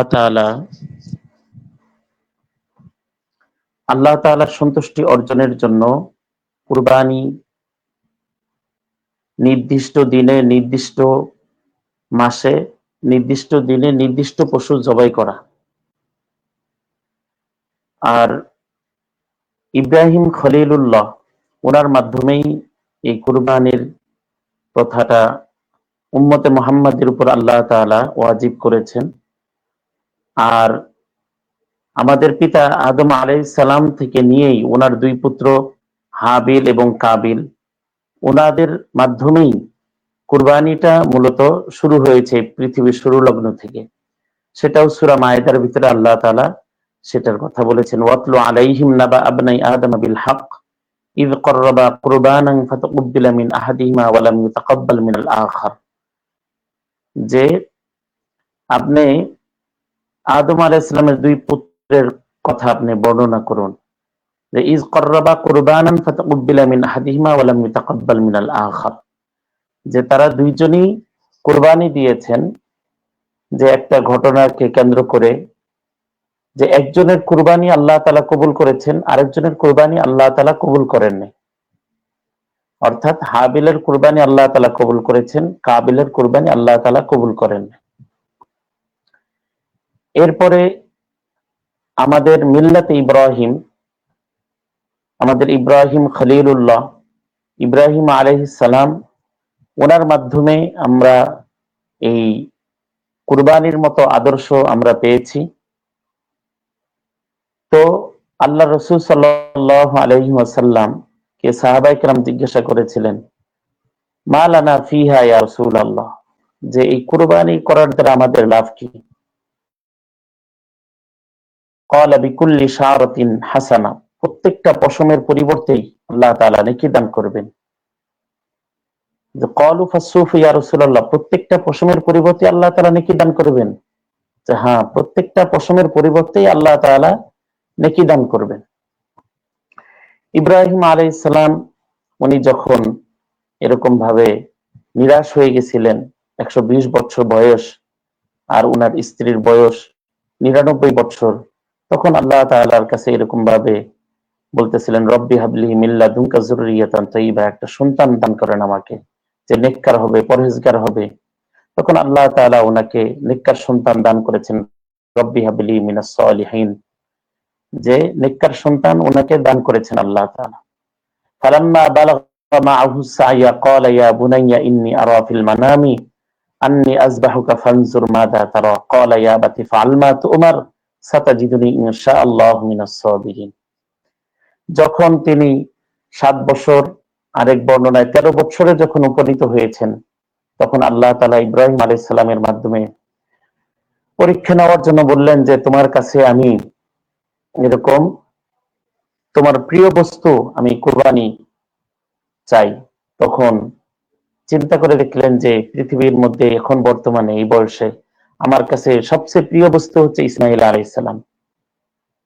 তখন তিনি এই স্বপ্নের এই ব্যাখ্যা, যেহেতু নবীদের স্বপ্নের ব্যাখ্যা আপনার সঠিক ওহী, ওটা ওনার জাগ্রত অবস্থায় যে হুকুম, ঘুমন্ত অবস্থায় নবীদের স্বপ্ন ওই একই হুকুম। বাকি আমাদের স্বপ্নের কোনো কার্যকারিতা নাই, আমরা যে কোনো স্বপ্ন দেখলে সেটাকে আমল করা যাবে না। তখন তিনি ইসমাইল আলাইহিস সালাম, ফালাম্মা বালাগা মাআহু সাইয়া ক্বালা ইয়া বুনাইয়া ইন্নী আরা ফিল মানাম, যে হে পুত্র, আমি তো স্বপ্নে তোমাকে দেখতেছি, তোমাকে জবাই করতেছে, আল্লাহ তাআলা আমাকে আদেশ দিয়েছেন। ক্বালা ইয়া আবাতি ফাআল মা তু'মার, তখন দেখেন কেমন ইব্রাহিম খলিলুল্লাহর পুত্র, তিনি এরকম ভাবে জবাব দিয়ে দিয়েছেন, ক্বালা ইয়া আবাতি ফাআল মা তু'মার, যে আল্লাহ তাআলা আপনাকে যে আদেশ দিয়েছেন সেই আদেশ আপনি পালন করুন। সাতাজিদুনি ইনশাআল্লাহু মিনাস সাবিরিন, যে আপনি আমাকে ধৈর্যশীলদের মধ্যে আমাকে পাবেন। অন্যান্য ধৈর্যশীল যারা আছেন তাদের মধ্যে আমি ইসমাইলকে অন্তর্ভুক্ত পাবে। দেখেন এখানে বাপটা বেটা কি সুন্দরভাবে উত্তর দিয়ে দিয়েছেন। তো এইটার মাধ্যমে তিনি নিজেকে বিনয়ী ভাব প্রকাশ করেছেন, যে পৃথিবীর মধ্যে ধৈর্য শুধু আমি না, বরং আরো অন্যান্য অনেক ধৈর্যশীল ব্যক্তিরা আছেন। এরপরে ফালাম্মা আসলামা ওয়াতাল্লাহু লিল জাবিন, আপনার দুইজনে আল্লাহ তাআলার কাছে আত্মসমর্পণ করেছেন, ওয়াতাল্লাহু লিল জাবিন, এবং ইসমাইল আলাইহিস সালামকে শোয়ায় ফেলছেন, জবাই করবেন, তখন আল্লাহ তাআলা বলছেন ওয়ানাদাইনাহু আইয়া ইব্রাহিম, হে ইব্রাহিম কদ সাদ্দাকতার রুইয়া ইন্না কাযালিকা নাজজিল মুহসিনিন, যে তুমি তো স্বপ্নকে বাস্তবে রূপান্তর করে দেখিয়েছো, ইন্না কাযালিকা নাজজিল মুহসিনিন, আমি তো এইভাবেই মুহসিন নেককারদেরকে আমি পুরস্কৃত করে থাকি। ইন্না হাযা লাহুয়াল বালাউল মুবিন, নিশ্চয়ই এটা একটা বড় পরীক্ষা ছিল। ওয়া ফাদাইনাহু বিযিবহিন আযীম, এর পরিবর্তে আল্লাহ তাআলা একটি দুম্বা দান করলেন, সেই দুম্বাকে তিনি জবাই করে ফেললেন। তো দেখেন কুরবানি তিন ধরনের হয়, এক হচ্ছে মনের কুরবানি, আরেক হচ্ছে জানের কুরবানি, আরেক হচ্ছে মালের কুরবানি। মালের কুরবানি দেওয়া সহজ, জানের কুরবানি দেওয়া সহজ। মালের কুরবানির মধ্যে যেমন কুরবানি একটা অর্থ ব্যয় হয়, হজ একটা অর্থ ব্যয় হয়, আর একটা জানের কুরবানি, নামাজ পড়তে কষ্ট হয়, রোজা রাখতে কষ্ট হয়। আর হচ্ছে মনের কুরবানি, মনের কুরবানি হচ্ছে সবচেয়ে বড় কুরবানি, কারণ মনের কুরবানি যদি আমরা দিতে পারি তাহলে আসল প্রকৃত মানুষ আমরা হতে পারবো। মনের ভিতরে এই ধারণা আসবে বড় পশু কুরবানি দিব, অনেক বড় একটা পশু গলায় মালা ঝুলিয়ে মহড়া দিয়ে তাকে দেখাবো, এরকম আসতে পারে, কিন্তু এই ক্ষেত্রে ইন্নামাল আমালু বিন্নিয়াত হিসাবে আপনার নিয়তকে সহি করতে হবে। আর ইখলাসের সাথে ইবাদত কবুল হওয়ার জন্য দুইটা শর্ত, এক হচ্ছে ইখলাস লাগবে, দ্বিতীয় হচ্ছে রাসূল করিম সাল্লাল্লাহু আলাইহি ওয়াসাল্লাম আল্লাহ তাআলার বাতলানো পথ ও পদ্ধতি লাগবে, তাহলেই আমার ইবাদতটা কবুল হবে। আর কুরবানি এটাও একটা ইবাদত, এই ইবাদতটা কবুল হওয়ার জন্য ইখলাস লাগবে। আর আল্লাহ তাআলা কোরআনুল কারীমের সূরা হজের ভিতরেও সেই কথাই বলেছেন, বিসমিল্লাহির রহমানির রহিম, লা ইয়ানালাল্লাহু লুহুমুহা ওয়ালা দিমাউহা ওয়ালাকিন ইয়ানালুহু তাকওয়া মিনকুম, যে তোমাদের কুরবানির পশু রক্ত মাংস এগুলো কিছুই আমার কাছে পৌঁছে না, কিন্তু আমার কাছে একমাত্র পৌঁছে তোমাদের অন্তরের ক্ষুধাভীতি, অন্তরের তাকওয়া, এগুলোই আমার কাছে পৌঁছে। অতএব আমি কোন অন্তর নিয়ে আল্লাহর কাছে কুরবানি দিতেছি, সেই অন্তরের ক্ষুধাভীতিটাই আল্লাহর কাছে পৌঁছবে। আর আল্লাহ রাসূল সাল্লাল্লাহু আলাইহি ওয়াসাল্লাম আরেকটা হাদিসের ভিতরে আল্লাহ রাসূল বলছেন, ক্বালা রাসূলুল্লাহ সাল্লাল্লাহু আলাইহি ওয়াসাল্লাম, ইন্নাল্লাহা লা ইয়ানজুরু ইলা সুওয়ারিকুম ওয়ালা ইলা আমওয়ালিকুম ওয়ালাকিন ইয়ানজুরু ইলা কুলুবিকুম ওয়া আমালিকুম, আল্লাহ তাআলা তোমাদের বাহ্যিক চেহারা, সুরত, আকার, আকৃতি, ধন সম্পদ, টাকা পয়সা ইত্যাদি এগুলো দেখেন না, তিনি তো দেখেন ওয়ালাকিন ইয়ানজুরু ইলা কুলুবিকুম ওয়া আমালিকুম, তিনি তোমাদের অন্তর দেখেন, তিনি তোমাদের এরকম আমল দেখেন, কোন নিয়তে তুমি করতেছো। অতএব এই রাসূলের এই হাদিস দ্বারা আমরা বুঝতে পারলাম ইখলাস পূর্ণ হওয়া লাগবে আমাদের কুরবানি। এরপরে আমাদের এই কুরবানির ব্যাপারে, ইখলাসের ব্যাপারে আল্লাহ তাআলা সূরা বাইয়িনার ভিতরে আল্লাহ তাআলা ইরশাদ করেছেন, ওয়ামা উমিরু ইল্লা লিয়াবুদুল্লাহা মুখলিসিনা লাহুদ্দিন, যে তাদেরকে আদেশ করা হয়েছে তারা যেন ইখলাসের সাথে এরকম ভাবে আল্লাহ তাআলার ইবাদত বন্দেগী করে। তো অতএব এই আমাদের ইখলাস পূর্ণ হওয়া লাগবে এই কুরবানিটা। এই কুরবানির দ্বারা আমাদের কি শিক্ষা আসবে? এই কুরবানির দ্বারা এক নম্বর শিক্ষা হচ্ছে কুরবানির গুরুত্বপূর্ণ একটা আল্লাহর প্রতি তাওহীদের বিশ্বাসকে দৃঢ় করা ও নিখুঁত করা, কুরবানির একটা বড় শিক্ষা। সূরা আনআম 160 থেকে 163 আয়াতে সেই কথাই বলেছেন, কুল ইন্নানি হাদানি রাব্বি ইলা সিরাতিন মুস্তাকিম, হে নবী আপনি বলুন আমাকে আমার রব সিরাতুল মুস্তাকিমের পথ দেখিয়েছেন, দীনান কিয়ামাম মিল্লাতে ইব্রাহিম হানিফা, যে মিল্লাতে ইব্রাহিমের সঠিক দ্বীন আমাকে দান করেছেন, ওমা কানা মিনাল মুশরিকিন, আমি মুশরিকদের মধ্যে অন্তর্ভুক্ত নই। কুল ইন্না সালাতি ওয়া নুসুকি ওয়া মাহইয়ায়া ওয়া মামাতি লিল্লাহি রাব্বিল আলামিন, হে নবী আপনি বলুন আমার নামাজ, আমার কুরবানি, আমার হজ, আমার যাকাত সব কিছু লিল্লাহি রাব্বিল আলামিন, আল্লাহ তাআলার, উভয় জগতের প্রতিপালক আল্লাহ তাআলার জন্য, লা শারীকা লাহু, আল্লাহর সাথে কারো শরীক নাই, ওয়া বিযালিকা উমিরতু, আমাকে এটাই আদেশ করা হয়েছে, ওয়া আনা আউয়ালুল মুসলিমিন, আর আমি মুসলমানদের মধ্যে আত্মসমর্পণকারী। কুরবানির আরেকটা বড় শিক্ষা হলো আল্লাহর সামনে নিজেকে, 2 নাম্বার শিক্ষা হচ্ছে আল্লাহর নামে আত্মসমর্পণ করা, আল্লাহর সামনে আত্মসমর্পণ করা। যেমন ইব্রাহিম আলাইহিস সালাম সব কিছু বিসর্জন দিয়ে আপনার আল্লাহর সামনে আত্মসমর্পণ করেছেন, উনি এবং ওনার পুত্র ইসমাইল আলাইহিস সালাম। কুরবানির আরেকটা বড় শিক্ষা হচ্ছে কোন নেক কাজ আল্লাহর সন্তুষ্টির জন্যই করা, যেটা একটু আগেও বলেছি, লা ইয়ানালাল্লাহু লুহুমুহা ওয়ালাকিন ইয়ানালুহুত তাকওয়া মিনকুম, যে একমাত্র তোমাদের অন্তরের ক্ষুধাভীতি আমার কাছে পৌঁছে। কুরবানির আরেকটা বড় শিক্ষা হচ্ছে কোন কাজের যদি নেক কাজের যদি তৌফিক হয়, সেটার জন্য আপনার অহংকারী না হওয়া। কুরবানি করার তৌফিক হয়েছে, সেটার ব্যাপারে অহংকারী না হওয়া, বরং এটার ব্যাপারে আল্লাহ তাআলাই আমাকে তৌফিক দান করেছেন, বিনয়ী হওয়া। যে মান তাওয়াযা লিল্লাহ রাফাহুল্লাহ, যে ব্যক্তি আল্লাহর জন্য বিনয়ী হয়, আল্লাহ তাআলা তাকে আরো উপরে উঠায় দেন। যেরকম ভাবে ইসমাইল আলাইহিস সালাম তিনিও বিনয়ী হয়েছেন, যে ক্বালা ইয়া বাতি ফাল মা তুমার সাতাজিদুনি ইনশাআল্লাহ মিনাস সাবিরিন, যে আমাকে ধৈর্যশীলদের মধ্যে পাবেন। এরপরে 5 নম্বর শিক্ষা হচ্ছে সন্তানকে অনুগত বানানো লাগবে, সন্তানকে আদর্শ বান বানাইতে হবে। যেরকম ভাবে ইব্রাহিম আলাইহিস সালাম আল্লাহ তাআলার কাছে চেয়েছেন যে আমার সন্তানকে নেককার বানান, এরকম আল্লাহ তাআলার কাছে আমাদের সন্তানদের নেককার হওয়ার জন্য আল্লাহর কাছে চাইতে হবে।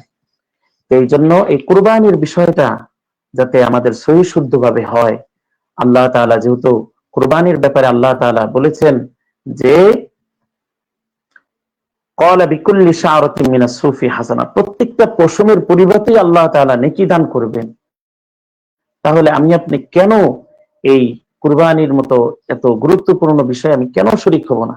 অথচ আল্লাহর রাসূল আল্লাহ তাআলাও বলছেন মান জা বিল হাসানাতি ফালাহু আশরু আমসালিহা, যে এক একটা নেকিকে আমি 10 গুণ করে বাড়ায়া দিব, 10 গুণ পরিমাণ বাড়ায়া দিব। তাহলে দেখেন একটা গরুর আপনার কি পরিমাণ পশম থাকে, আপনার লক্ষ কোটি গুণ পশম থাকে, এগুলোকে আল্লাহ তাআলা এরকম ভাবে এক একটাকে 10 গুণ করে আল্লাহ তাআলা বাড়াইয়া দিবেন।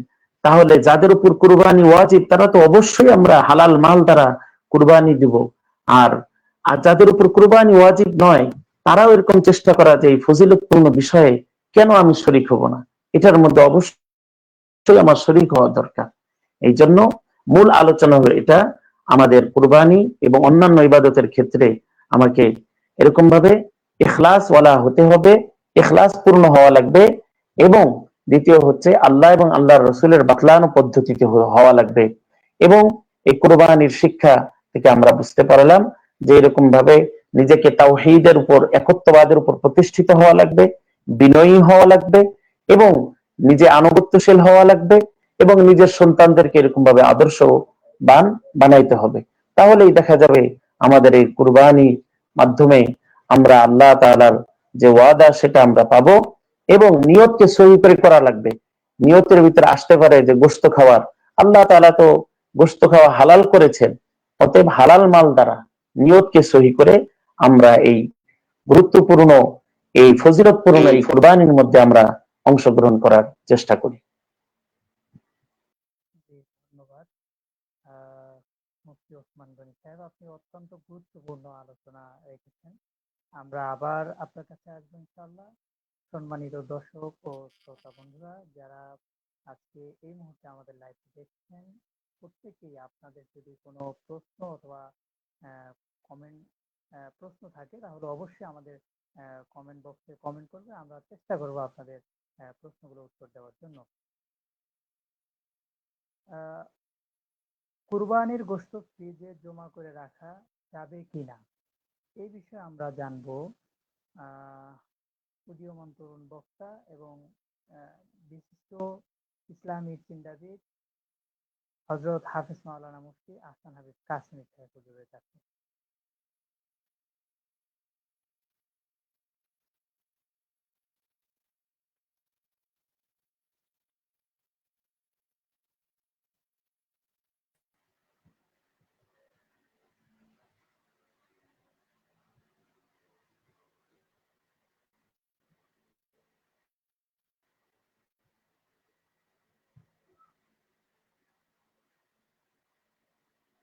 সম্ভবত নেট প্রবলেম, যার কারণে মুফতি সাহেব হুজুর আমাদের সাথে যুক্ত হতে পারছে না।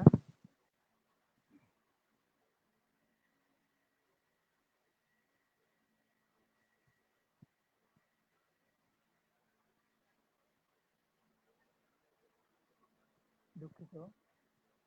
এরপর যে কুরবানির গুরুত্ব ও ফজিলত এবং কুরবানি থেকে যে শিক্ষা আমরা গ্রহণ করব এই বিষয়ে আলোচনা রাখার জন্য অনুরোধ জানাচ্ছি হাফেজ মাওলানা মুফতি ওসমান গনি।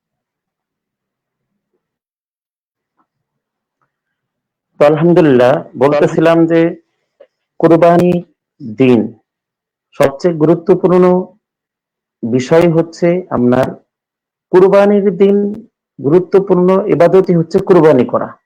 প্রথমে ঈদ উল আজহার নামাজ আদায় করা, এরপরে আপনার কুরবানি করা। সেটা আমরা আল্লাহ রাসূল সাল্লাল্লাহু আলাইহি ওয়াসাল্লাম হাদিসের মাধ্যমে আমরা বুঝতে পারি যে কুরবানির সবচেয়ে গুরুত্বপূর্ণই হচ্ছে কুরবানি করা হচ্ছে গুরুত্বপূর্ণ। عن عائشة رضي الله تعالى عنها قالت قال رسول الله صلى الله عليه وسلم ما عمل ابن آدم من عمل يوم النحر أحب إلى الله من إهراق الدم وإنه ليأتي يوم القيامة بقرونها وأشعارها وأظلافها। যে বনি আদমের কুরবানির দিন বনি আদমের নিকট বনি আদমের আল্লাহ তাআলার কাছে বনি আদমের যে নেক গুলো আছে, কুরবানির দিন সবচেয়ে গুরুত্বপূর্ণ আমল আল্লাহ তাআলার কাছে হচ্ছে আপনার কুরবানির দিন কুরবানি করা। বনি আদমের এই আমলটা আল্লাহর কাছে বেশি গ্রহণযোগ্য।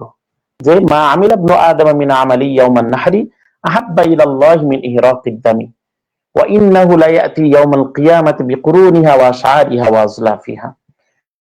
যে আল্লাহ তাআলার কাছে এই কুরবানির পশু এরকম ভাবে শিং, এরকম ভাবে রক্ত মাংস এগুলো নিয়ে আল্লাহ তাআলার কাছে উপস্থিত হবে।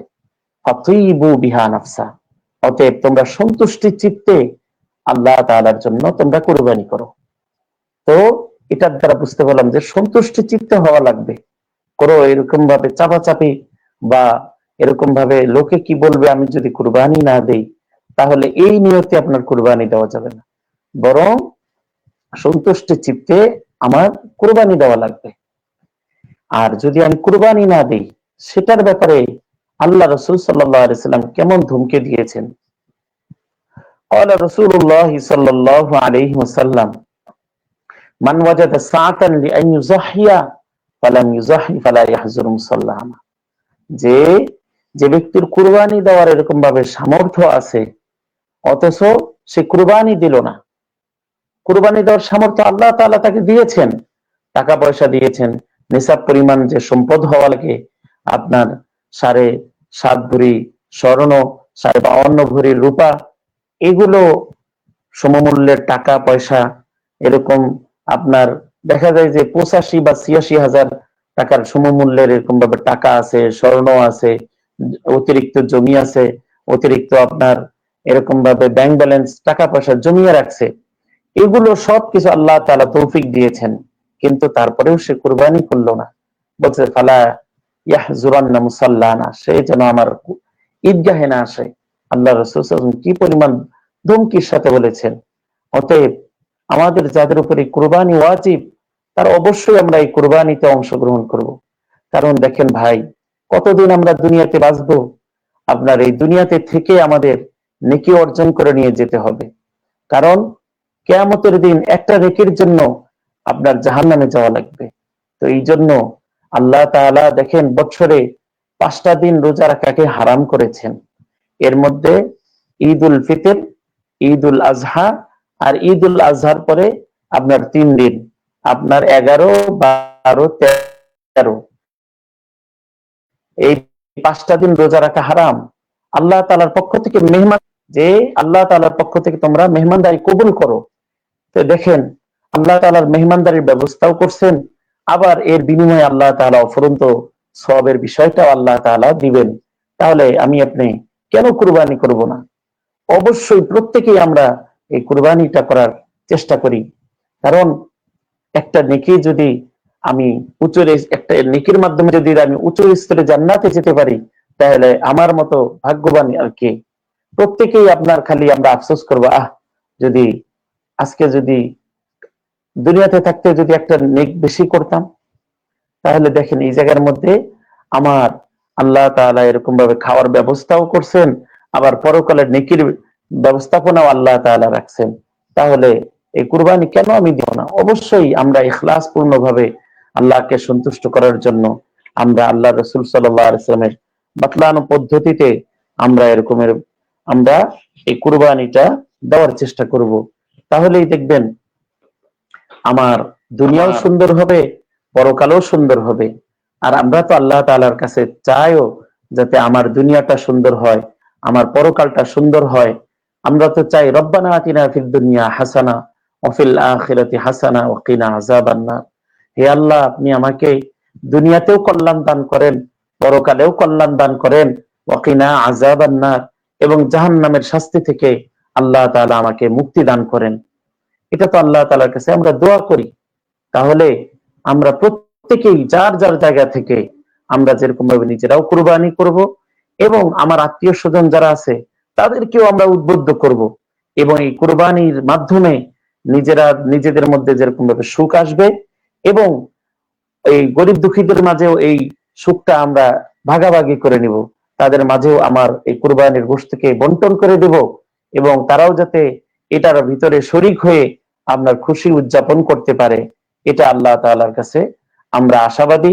তাহলেই দেখা যাবে যে আমার আপনার কুরবানি আল্লাহ তাআলা কবুল করবেন। এবং আল্লাহ তাআলার কাছে আমরা দোয়া করি যাতে এই ঈদের সব কিছু আল্লাহ তাআলা আমার ইবাদত বন্দেগী তসবিহ তাহলিল দোয়া দুরুদ এবং কোরআন তেলাওয়াত কুরবানি সবকিছু আল্লাহ তাআলা কবুল করেন। এবং সকলকেই ধন্যবাদ জানিয়ে আমি আমার কথাকে শেষ করছি, জি, এবং ধন্যবাদ সকল এই সাহেব। শ্রোতাবিন্দুদেরকে ধন্যবাদ জানাই, এবং মনোযোগ প্রকার যে প্ল্যাটফর্ম তাদেরকেও ধন্যবাদ জানাই। আসসালামু আলাইকুম ওয়া রাহমাতুল্লাহ। জি, ধন্যবাদ মুফতি সাহেব। আপনি আমাদের সাথেই থাকবেন। আমরা আবার আপনার কাছে আসবো সংক্ষিপ্ত কোনো একটা বিষয় নিয়ে আমরা আবার আসবো ইনশাআল্লাহ।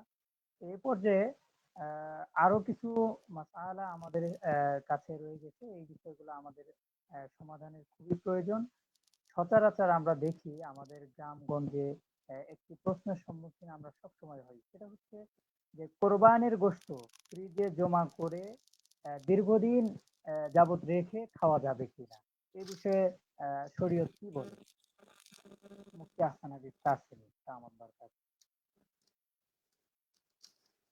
জাযাকুমুল্লাহ খাইর।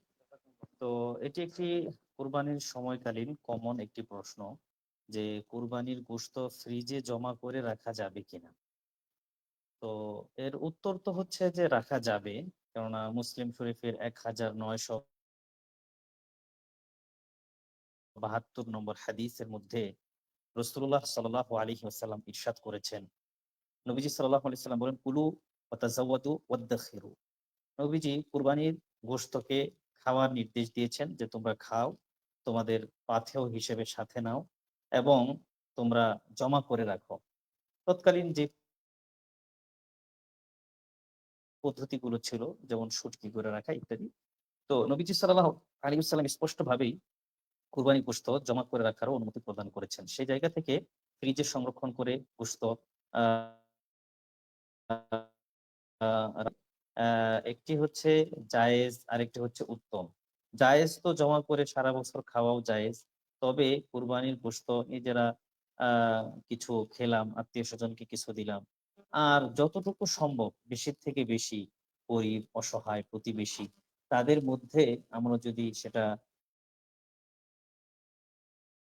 বন্টন করে দিতে পারি, তাদের কাছে যদি পৌঁছে দিতে পারি, তাহলে এটি হবে কুরবানির বেশি যে তাৎপর্যের সাথে সংগতিপূর্ণ। সেই সেই জায়গা থেকে কুরবানির গোশত মাসআলার দিক থেকে ফ্রিজে জমা করে রাখা যদিও জায়েজ, তবে উত্তম হলো যত বেশি গরিবদের মাঝে বন্টন করে দেওয়া যায়। আল্লাহ তাআলা আমাদেরকে বেশি থেকে বেশি গরিব অসহায়দের মধ্যে, আত্মীয় স্বজন প্রতিবেশীদের মধ্যে কুরবানির গোশত বেশি বেশি তাদের সাথে হাদিয়া পাঠানোর তৌফিক দান করুন। পশু ক্রয়ের পর এমন ত্রুটি দেখা দিল যা দিয়ে কোরবানি সহি হয় না, সেক্ষেত্রে করণীয় কি? আমি তার আগে বলতে চাই, এই প্রশ্নটির উত্তরের আগে আপনার আরেকটি প্রশ্ন ছিল যে কুরবানির সাথে আকিকা দেওয়া যাবে কিনা। এটি যেহেতু অত্যন্ত গুরুত্বপূর্ণ একটি প্রশ্ন এবং কোরবানির সময় সচরাচর এই প্রশ্নটা মানুষের কাছ থেকে অনেকেই থাকে, অনেকেরই সন্দেহ থাকে। তো আমি আপনার আগের প্রশ্নের উত্তরটা দিয়ে নিতে চাচ্ছি। অর্থাৎ কুরবানির সাথে আকিকা দেওয়া যাবে কিনা বা একই পশুতে কুরবানি এবং আকিকার ভাগ নেওয়া যাবে কিনা, এই মর্মে অনেকেই প্রশ্ন করে থাকেন, জানতে চেয়ে থাকেন। তো এক্ষেত্রে উত্তর তো হচ্ছে যে কুরবানির সাথে আকিকা দেওয়া যাবে। দলিল আমি পরে বলছি। তবে সেক্ষেত্রে এটা মনে রাখা যে কুরবানি একটা আলাদা আমল, আকিকা একটা আলাদা আমল। সম্ভব হলে চেষ্টা করতে হবে সর্বোচ্চ যে দুটাকে আলাদা আলাদা ভাবেই আদায় করা। সন্তান জন্মের 7 দিন পরেই 7 দিনের দিন তার আকিকা করে দেওয়া অত্যন্ত গুরুত্বপূর্ণ ফজিলতপূর্ণ একটি আমল। সেই দিনে আমরা করার চেষ্টা করব। 7 দিনের দিন না করতে পারলে যত দ্রুত সম্ভব এটা আমরা করে দেব। কিন্তু আমাদের একটা এটা সামাজিক একটা অভ্যাস হয়ে গেছে, রীতি হয়ে গেছে যে আমরা আকিকা নিয়ে কুরবানির দিনই অপেক্ষা করি। এটা কিন্তু ঠিক নয়। হ্যাঁ, কুরবানির দিন দিলে হবে, কিন্তু এটাকে কেন যে আমরা কুরবানির দিন পর্যন্ত অপেক্ষা করাই, এই জিনিসটা কিন্তু আদৌ আ আ একটা সুন্দর নয়। সেজন্য আমরা কুরবানি এবং আকিকা আলাদা দেওয়ার চেষ্টা করব। তবে একই পশুতে কুরবানির ভাগ কেউ আকিকার ভাগ যদি নেয়, তাহলে সেটাও কিন্তু নাজায়েজ নয়, বরং বৈধ। কেন বৈধ? তার অনেকগুলো দলিল রয়েছে। আমি দলিলগুলো এজন্য পেশ করতে চাই, কেননা অনেকে খুব জোর গলায় এর বিরোধিতা করে থাকেন যে না, কুরবানির সাথে আকিকা দেওয়া যাবে না। তো কুরবানির সাথে আকিকা দেওয়া যাবে, তার কয়েকটা দলিলের মধ্যে একটি হচ্ছে যে আল্লাহ তাআলা এই কুরবানি এবং আকিকা উভয়টিকে কোরআন হাদিসের ভাষায় নুসুক শব্দ দিয়ে ব্যবহার করেছেন। অর্থাৎ উভয়টার ক্ষেত্রে একই শব্দ নুসুক। কুরবানিকেও নুসুক বলা হয়েছে, আকিকাকেও নুসুক বলা হয়েছে। তাহলে কেমন যেন দুইটা একই বিধান। ফুকাহায়ে কেরাম এমনটি বলেছেন। যেমন কোরআনুল কারীমে আল্লাহ তাআলা ইরশাদ করেছেন, কুল ইন্না সলাতি ওয়া নুসুকি ওয়া মাহইয়ায়া ওয়া মামাতি লিল্লাহি রাব্বিল আলামিন। যে নিশ্চয় আমার সালাত, আমার কুরবানি, আমার জীবন, মৃত্যু সবই আল্লাহ তাআলার জন্য। এখানে নুসুক শব্দ বলে কুরবানিকে ব্যক্ত করা হয়েছে। একইভাবে মুসান্নাফে ইবনে আবি শাইবা, একটি বিখ্যাত হাদিসের কিতাব, সেখানে একটি হাদিস রয়েছে। নবীজি সাল্লাল্লাহু আলাইহি সাল্লাম বলেছেন, মান ওয়ুলিদা লাহু ওয়ালাদুন ফা আহাব্বা আন ইয়ানসিকা আনহু ফালইয়াফআল। যে যার সন্তান জন্মগ্রহণ করে তার জন্য এটা পছন্দনীয় যে সে ওই সন্তানের পক্ষ থেকে সে আকিকা বা নুসুক প্রদান করবে। তো এখানেও ওই আকিকাকে নুসুক শব্দ দিয়ে ব্যক্ত করা হয়েছে। তাহলে কুরবানির ক্ষেত্রেও নুসুক শব্দ ব্যবহার করা হয়েছে, আকিকার ক্ষেত্রেও নুসুক শব্দ ব্যবহার করা হয়েছে। এ থেকে বোঝা যায় দুটির বিধানও একই রকম, একই পশুতে আকিকার ভাগ এবং আপনার হচ্ছে যে এই কুরবানির ভাগ নেওয়া যাবে। ঠিক তেমনি ভাবে অসংখ্য আহ মুফাসসিরিনে কেরাম এবং ফুকাহায়ে কেরাম এবং তাবিঈন, তারা কিন্তু আকিকা এবং কুরবানি একই সাথে দেওয়া যাবে এই মর্মে তারা ফতোয়া প্রদান করেছেন। যেমন বিখ্যাত তাবিঈ হাসান আল বসরি রহমাতুল্লাহি আলাইহি, তিনি বলেছেন এবং ইবনে সিরিন রহমাতুল্লাহ আলাইহি বলেছেন যে আকিকার সাথে কুরবানি দেওয়া যাবে।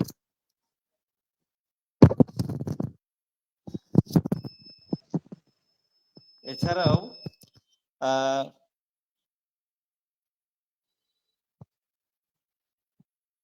এছাড়াও ইবনুল কাইয়্যিম জাওযী রাহমাতুল্লাহ আলাইহি তুহফাতুল মাওদুদ গ্রন্থে তিনি উল্লেখ করেছেন যে আহ, কুরবানি মূলত এটি হচ্ছে আহ,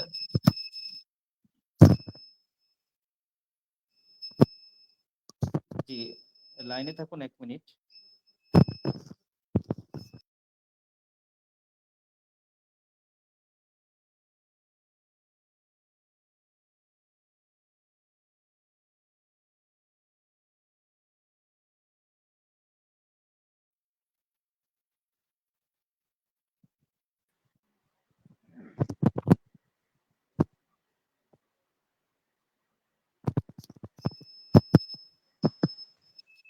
জি, তো আমরা বলছিলাম যে কুরবানির সাথে আকিকা দেওয়া যাবে কিনা। তো এ সম্পর্কে ইবনুল কাইয়্যিম জাওযী রহমাতুল্লাহ আলাইহি তার বিখ্যাত কিতাব তুহফাতুল মাওদুদ গ্রন্থে উল্লেখ করেছেন যে কুরবানি হচ্ছে মূলত একটি আহ, মুক্তিপণ হিসেবে, সন্তানের মুক্তিপণ হিসেবে কুরবানিটা দেওয়া হয়। আর আহ, আকিকাও হচ্ছে একটা মুক্তিপণ। যেমন নাকি আমরা দেখি যে ইসমাইল আলাইহিস সালামের পরিবর্তে কিন্তু কুরবানি করা হয়েছিল, এটা একটা জানের মুক্তিপণ। আবার আকিকাও সন্তানের মুক্তিপণ হিসেবে দেওয়া হয়। আর এছাড়া আরেকটি দলিল হচ্ছে কুরবানির সাথে আকিকা দেওয়া যাবে, তার দলিল হচ্ছে যে আকিকা এবং কুরবানির উভয়টির গোশতের বিধানও একই রকম। যার কারণে ওলামায়ে কেরামগণ এই ব্যাপারে ফতোয়া দিয়েছেন যে মূলত আকিকার সাথে কুরবানি দেওয়া যাবে। তবে একথা ঠিক যে কুরবানি আকিকার সাথে দেওয়া গেলেও আহ, এটা আলাদা আলাদাভাবে আমল করাই বেশি উত্তম হবে। আল্লাহু আ'লামু বিস-সাওয়াব। জি, ধন্যবাদ। আমরা অবশ্য আমাদের প্রোগ্রামের প্রায় শেষ প্রান্তে চলে এসেছি। এবার যে সংক্ষিপ্ত আকারে আমরা প্রশ্নগুলোর উত্তর জেনে নেব। ভাগে কুরবানি করলে অনুমান করে গোশত বন্টন করা জায়েজ হবে কিনা এবং কোরবানির গোশত বিধর্মীকে দেওয়া যাবে কিনা? জি, যে মুফতি আমি আব্দুল এই হামিদ পর্বে স্যার, খুব আপনি সংক্ষেপে প্রথম উত্তর দিচ্ছি। যে প্রথম প্রশ্ন করেছেন ভাগে কুরবানির ক্ষেত্রে আপনার আহ অনুমান করে বন্টন করা যাবে কিনা গোশত, না অনুমান করে গোশত বন্টন করা যাবে না। অনুমান করে গোশত বন্টন করলে এটা জায়েজ হবে না। আর দ্বিতীয় প্রশ্ন হচ্ছে যে কোনো অমুসলিমকে কুরবানির গোশত দেওয়া যাবে কিনা। যদি কোনো অমুসলিম এটা নিতে আগ্রহী হয় তাহলে অবশ্যই তাকে কুরবানির গোশত দেওয়া যাবে, জায়েজ রয়েছে। গোশতে আল্লাহর নাম দেখা যায়। আমরা ইদানিং সময় দেখতেছি যে গরু বা পশু জবাই করার পরে সেই গোশতের টুকরার মধ্যে আল্লাহর নাম স্পষ্টভাবে দেখা যায়। তো এই গোশতের টুকরা রান্না করে খাওয়া যাবে কিনা বা এর ব্যাপারে হুকুম কি? তো এ ব্যাপারে আসলে আমরা আহ, আহ, আহ, দেখি যে অনেক সময় কুরবানির গোশতের মধ্যে আহ, আহ, গোশতের আঁশগুলো এমন ভাবে বিন্যাস করা মনে হয় যেন এখানে আহ আল্লাহু লেখা কিংবা আল্লাহু আকবার লেখা। এটা নিয়ে অনেকেই হইচই শুরু করে দেন এবং অনেকে এটা দিয়ে প্রমাণ করার চেষ্টা করেন যে আল্লাহ কত মহান বা আল্লাহ তাআলা আছেন, আল্লাহর অস্তিত্বের প্রমাণ। কিন্তু ইসলাম আসলে এই ধরনের কথা সমর্থন করে না। ফতোয়ায়ে কাসিমিয়া সহ অনেক ফতোয়া গ্রন্থে এ ধরনের গোশত পাওয়া গেলে এটাকে নির্দ্বিধায় খেয়ে ফেলার জন্য ফতোয়া প্রদান করা হয়েছে এবং এতে বিশেষত্ব বলে কিছু নেই। আর এইভাবে মূলত স্রষ্টার অস্তিত্বের প্রমাণ বের করা, এটি ইসলামের দিক থেকে এটি একটি ঠুনকো ব্যাপার, এটি খুবই নিন্দনীয় একটা কাজ। যে এইভাবে একটা গোশতের টুকরার মধ্যে আল্লাহর অস্তিত্ব খুঁজে বের করা, এটা ইসলাম সমর্থন করে না। বরঞ্চ ইসলামে যথেষ্ট আম, আম, এরকম দলিল প্রমাণ রয়েছে, যুক্তি রয়েছে, কোরআন হাদিসের অনেক অলৌকিক বিষয় রয়েছে যা দিয়ে স্পষ্টভাবেই প্রমাণ করা সম্ভব যে আল্লাহ তাআলা অবশ্যই আছেন, তিনি মহান স্রষ্টা। প্রমাণ করা সম্ভব। ওই গোশতের টুকরার মধ্যে আল্লাহ তাআলার নাম পাওয়া, এটি নিয়ে হই হুল্লোড় শুরু করে দেওয়া, এটি ইসলাম ধর্মের সাথে এক ধরনের একটা হাসি তামাশার মিশ্রণ হয়ে যায়। আর এগুলো নাস্তিক মুরতাদ বা অমুসলিমরা এগুলো নিয়ে হাসাহাসি করবে। এই জন্য আমরা ইসলাম ধর্ম মহান ধর্ম, এটাকে হাসির পাত্র মানুষের কাছে বানাবো না। তো এই বিষয়টা আমরা মনে রাখবো। সর- সর্বশেষ প্রান্তে চলে আসছি। তো পশু কার নামে জবাই হবে? ভাগীদারদের নামে নাকি আল্লাহর নামে? বিষয়টি যদি একটু ক্লিয়ার।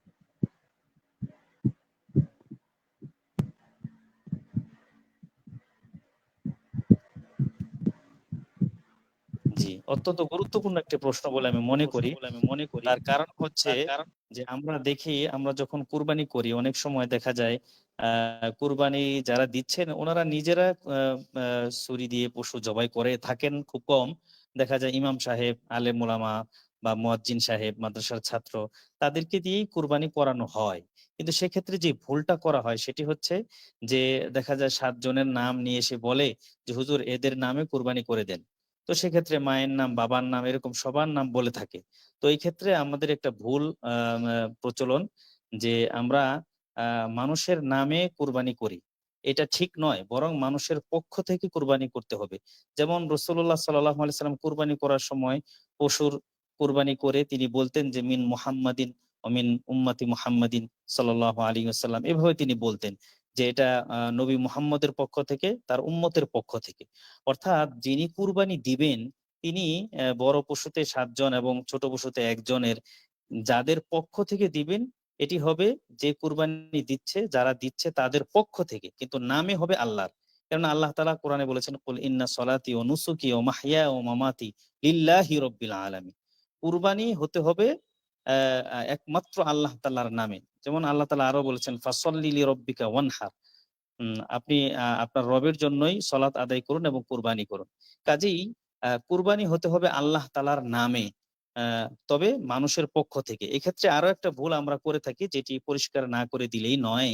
সেটি হচ্ছে এই যে, অনেক সময় দেখা যায় যে আমরা যারা কুরবানি দেই তারা একটা গরু এনে ৭ জনের নাম লিখে আমরা ইমাম সাহেবের কাছে বলি যে, হুজুর এই ৭ জনের নামে কিংবা ৭ জনের পক্ষ থেকে আপনি কুরবানি করে দেন।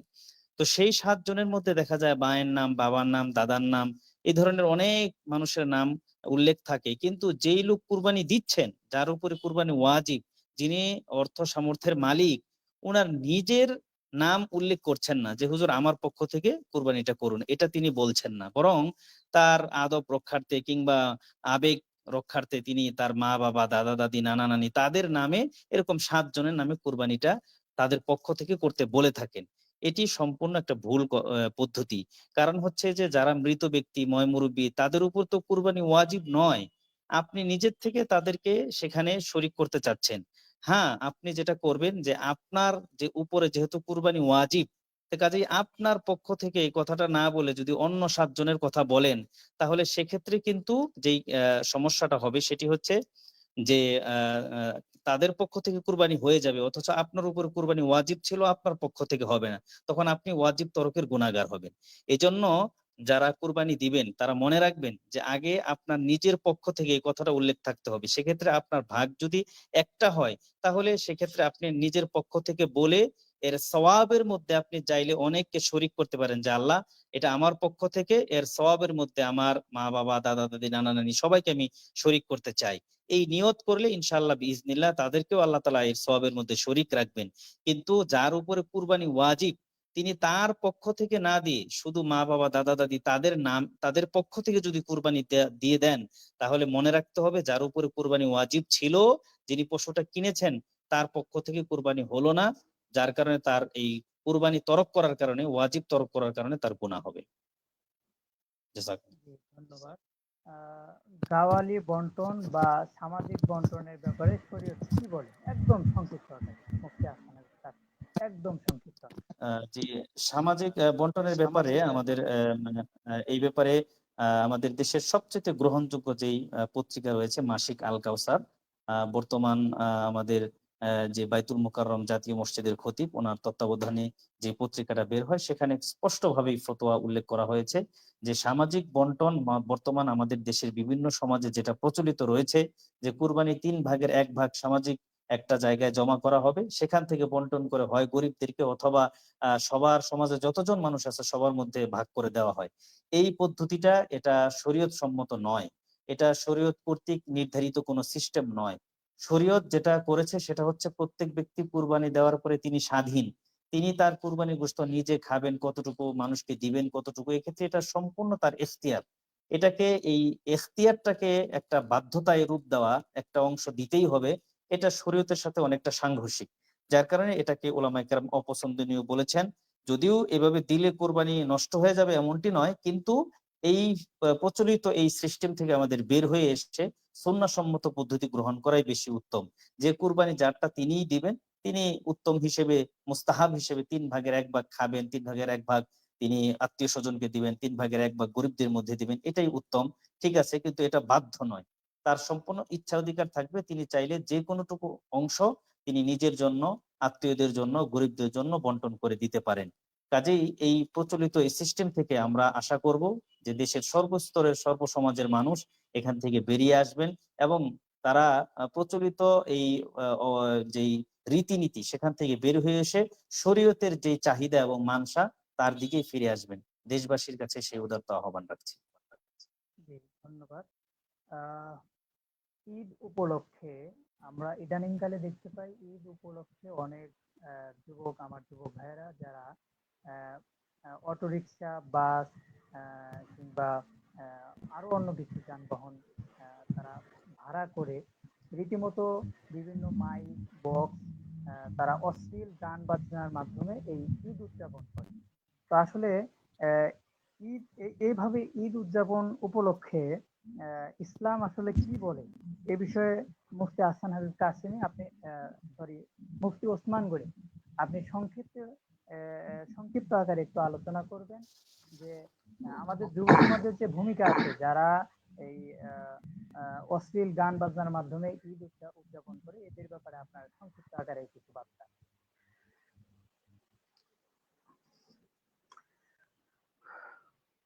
আসসালামু আলাইকুম রহমতুল্লাহ বারাকাতুহু। সম্মানিত দর্শক শ্রোতাবৃন্দ, আল্লাহ পাক আমাদেরকে বছরে দুইটা ঈদের খুশি হিসেবে আপনার দিন দিয়েছেন।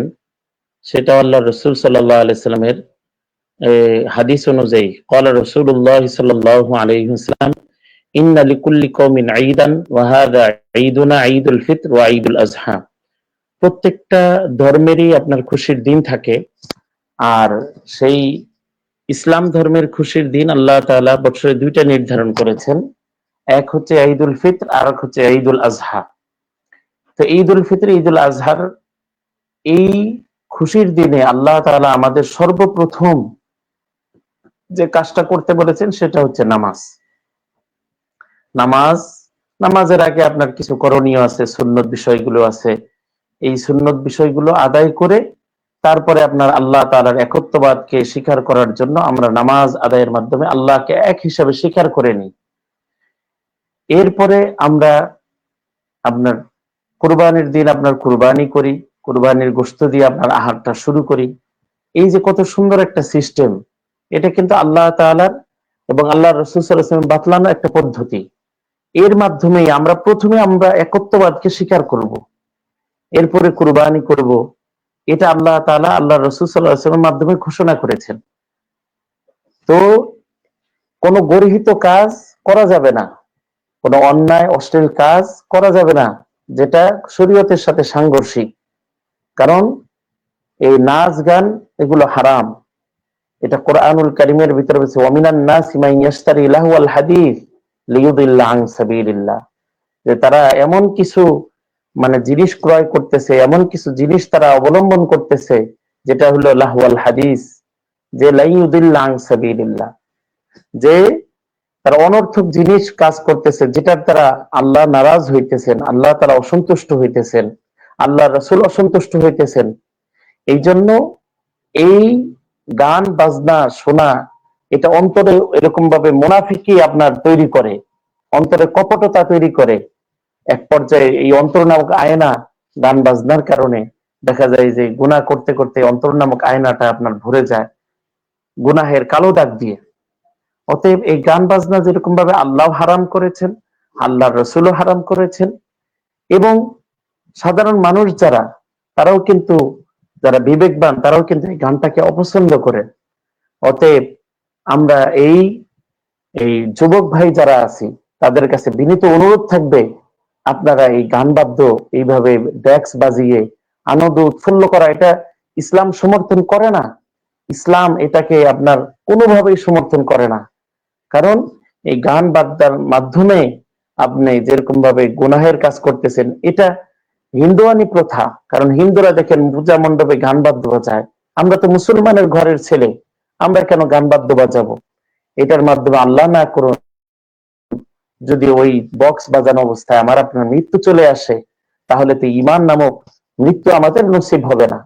আর এইভাবে গান বাজনা এরকম ভাবে ভোল্ট সাউন্ড দিয়ে যখন আপনার এই রাস্তা দিয়ে পাশে বাজিয়ে যায়, তখন কত অসুস্থ ব্যক্তির কষ্ট হয়, কত অসুস্থ ব্যক্তি আপনার আপনার কাতরায়, যন্ত্রণায় ছটফট করে। তো অতএব আমার যুবক ভাই সহ সকলের কাছে উদাত্ত আহ্বান থাকবে, এই খুশিকে আমরা আল্লাহ সমর্থিত পন্থায় এবং আল্লাহ রাসূল সাল্লাল্লাহু আলাইহি সাল্লাম সমর্থিত পন্থায় আমরা খুশিকে উদযাপন করার চেষ্টা করি। খুশিকে উদযাপন করার জন্য আমরা এরকম ভাবে যে রাসূলের পন্থা অনুযায়ী নামাজ পড়ি, এরকম ভাবে আত্মীয় স্বজনের বাড়ি যাই, আপনার গরিব দুঃখীদের খোঁজ খবর নেই, আত্মীয় স্বজনের খোঁজ খবর নেই, তাদের খোঁজ খবর নিয়ে এরকম ভাবে আমরা গোস্তকে বন্টন করার চেষ্টা করি। কিন্তু আমরা এই গুনাহের গর্হিত কাজকে আমরা এটাকে না বলি, সমাজ থেকে এটাকে যুবক ভাই তোমার পায়ে ধরে বলি, তুমি এরকম ভাবে গুনাহের মধ্যে জড়িত হইও না। ও যুবতীরা, তোমরা এই গুনাহের মধ্যে জড়িত হইও না, কারণ আজ যৌবন আছে। যুবক যুবক তুমি মুহূর্তের মধ্যে তোমার যৌবন শেষ হয়ে যাবে। ইদা জা জারুহুম ফালা ইস্তাখিরুনা সাআতাম ওয়া লা ইস্তাকদিমুন।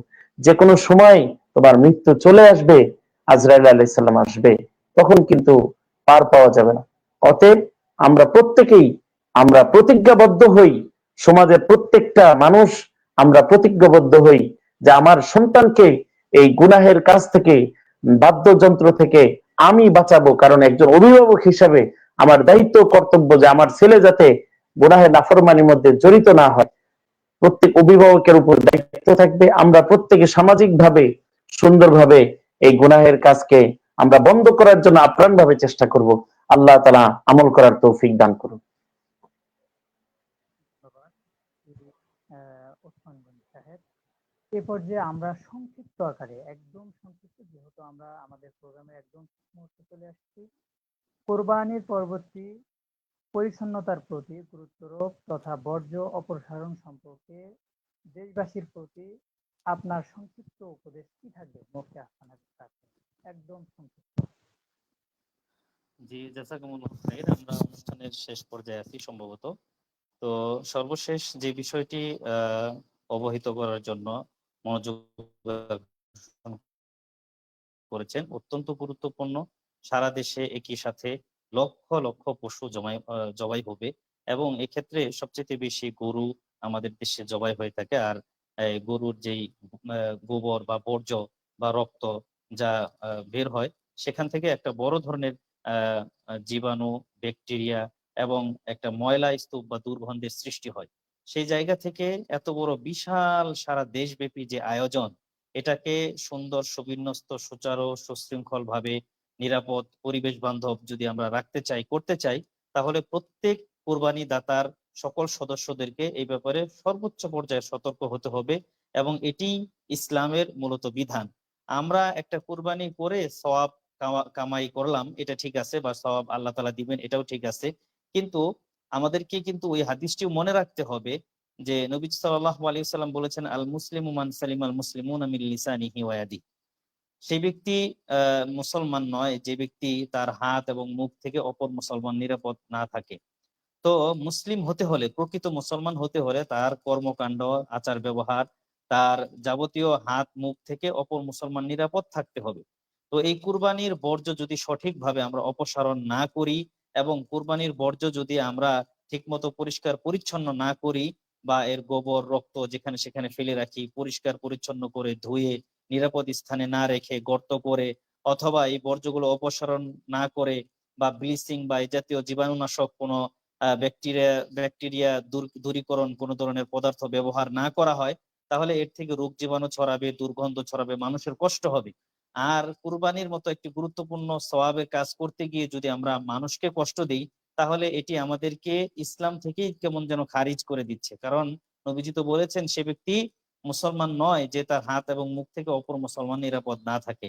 তাই একটি গুরুত্বপূর্ণ ইবাদত করতে গিয়ে আমরা যেন কেউ আবার বড় ধরনের একটি গুনাহের সাথে জড়িয়ে না যাই, এই ব্যাপারে সকল কুরবানি দাতা এবং সকল মানুষদের প্রতি সর্বোচ্চ পর্যায়ের উদারত আহ্বান থাকবে। আমরা যেন সতর্ক হয়ে আমাদের পরিবেশটাকে সুন্দর রাখার জন্য আমরা কোরবানি করার পরে রক্ত, তারপরে আপনার চামড়া, তারপরে এই গোবর সহ যাবতীয় যত ধরনের কুরবানির পশু থেকে যে সকল বিষয় থাকবে, সেগুলোর ব্যাপারে আমরা সচেষ্ট হই, সচেতন হই, সজাগ হই। আল্লাহ তাআলা আমাদেরকে সেই তৌফিক দান করুন। আহ, ধন্যবাদ। কাছে কিংবা দূরে, দেশ কিংবা প্রবাসে, যে যে স্থান থেকে আজকে আমাদের মনোযোগ প্রকাশের এই লাইভটি দেখেছেন এবং দেখবেন, সকলকে আন্তরিকভাবে ধন্যবাদ জানাচ্ছি। এবং সেই সাথে আজকে আমাদের দুইজন বরেণ্য অতিথি যারা উপস্থিত ছিলেন, হাফেজ হজরত মাওলানা মুফতি আহসান হাবীব কাসেমী এবং হাফেজ হজরত মাওলানা মুফতি ওসমান গনি সাহেব, আপনাদের দুইজনকেই আমরা মনোযোগ প্রকাশের পক্ষ থেকে আন্তরিকভাবে ধন্যবাদ এবং মোবারকবাদ জানাচ্ছি। তো সর্বশেষ আপনাদের সকলের সুস্বাস্থ্য মঙ্গল কামনা করে আমরা আজকে এই মুহূর্তে বিদায় নিচ্ছি। অন্য কোনো দিন অন্য কোনো বিষয় নিয়ে আমরা আবার আপনাদের সম্মুখে উপস্থিত হব। সে পর্যন্ত সকলে ভালো থাকুন, সুস্থ থাকুন। সকলের সুস্বাস্থ্য মঙ্গল কামনা করে আজকের এ পর্যন্ত এখানেই বিদায় নিচ্ছি। আসসালামু আলাইকুম ওয়া রাহমাতুল্লাহি ওয়া বারাকাতুহু।